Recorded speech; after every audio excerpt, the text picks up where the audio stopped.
한국일보 서화숙 선임 기자와 만나세요. 그의 논지는 정직하고 행간에는 따뜻함이 묻어 있습니다. 서화숙 3분 칼럼.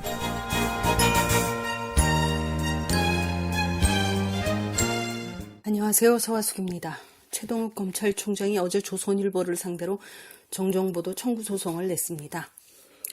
최 총장에게 혼외 아들이 있다고 쓴 조선일보 기사의 오류를 조목조목 반박하면서 혼외 아들의 어머니로 지목받은 임 씨에게 유전자 감식을 받아달라고 부탁도 했습니다. 보도가 틀렸다는 판결이 나면 조선일보는 일면의 오보 기사와 똑같은 크기로 정정보도문을 싣고 만일 그렇게 하지 않으려면 매일 1,000만 원을 내라는 요청도 했습니다. 여러 신문에 보도된 최 총장의 반박문을 읽으면서 드는 생각은 이겁니다. 이렇게 좋은 머리를 나쁜 놈들 잡아들이는 나라 일에 계속 쓰게 해야지 왜 최 총장 개인한테 쓰게 하는 거야? 그만큼 그의 반박은 조리가 있습니다. 조선일보가 혼외 아들설을 주장한 근거는 모두 학교 관계자나 아동 주변으로부터 들었다는 설뿐입니다. 아동의 아버지 아내 최동욱이라고 기재됐다는 학교 관계자의 말, 아빠가 검찰총장이 됐다고 아동이 친구들한테 자랑했다는 주변 사람들 말뿐입니다. 기사에서 증거서류 한 장을 제시하지 못했습니다. 그런데도 이 루머가 의혹으로 증폭된 것은 설마 조선일보 같은 구독률 최고의 신문이 일면 톱으로 없는 사실을 쓰게 했느냐는 세간의 믿음 때문이었을 겁니다. 당사자가 즉시 부인하는데도 말입니다. 이게 사실일 가능성은 처음부터 희박했습니다. 정부 요직에 오르기 위한 경쟁은 전쟁에 가깝습니다. 검찰 수장인 검찰총장 자리는 난다긴다 하는 고위직 검사들이 모두 눈독 들이고 있습니다. 누가 물망에 오르면 반대편 사람들이 투서로 온갖 사실을 알립니다. 그들의 수사력이 총동원되는 셈입니다. 물론 자연스럽고 당연한 정화 과정이죠. 그런데 검찰총장에 오를 때 문제가 되지 않았다면 대체로 문제가 없다는 것에 가깝습니다. 최 총장의 반박에는 물론 이런 이야기는 없습니다. 그는 대신 이렇게 묻습니다.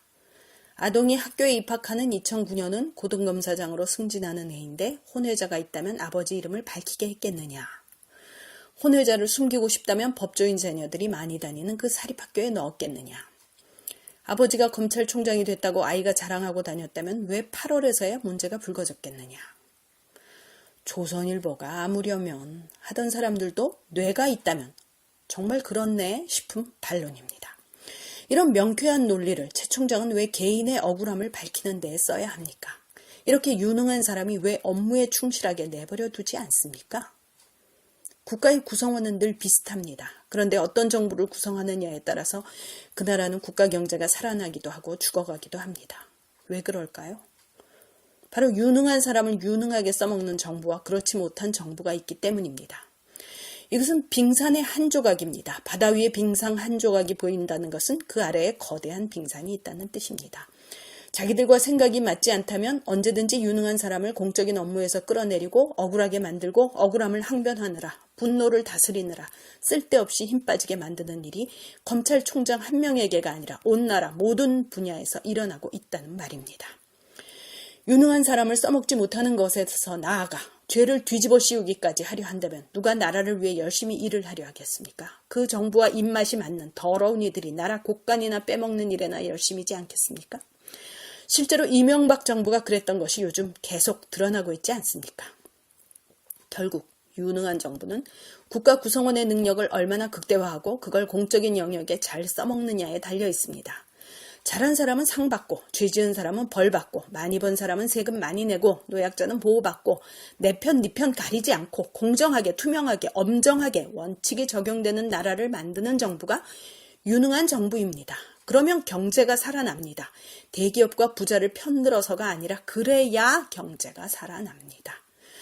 그런데 지금 박근혜 정부는 부자들 편만 들고 있습니다. 대기업 법인세를 줄여줬던 것, 고소득자 감세해줬던 것을 원상 회복시키기만 해도 재정이 넉넉해질 텐데 부자들에게 세금은 안 거두고 대신 중상층에게 세금 더 거둘 생각만 합니다.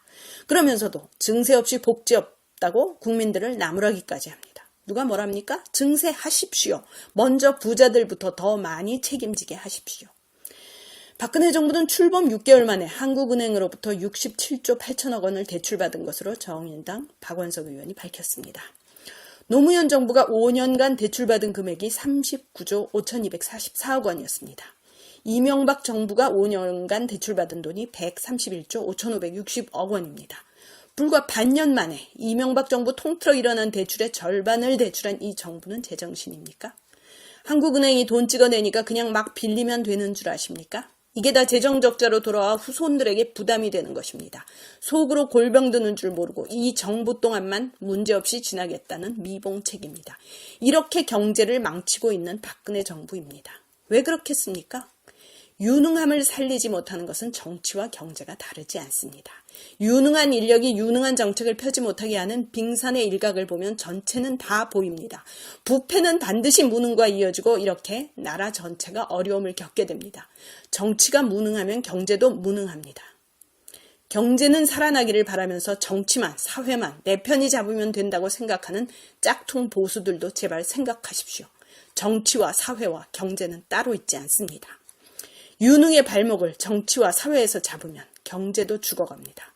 자, 이제 어떻게 하시겠습니까? 서화숙이었습니다.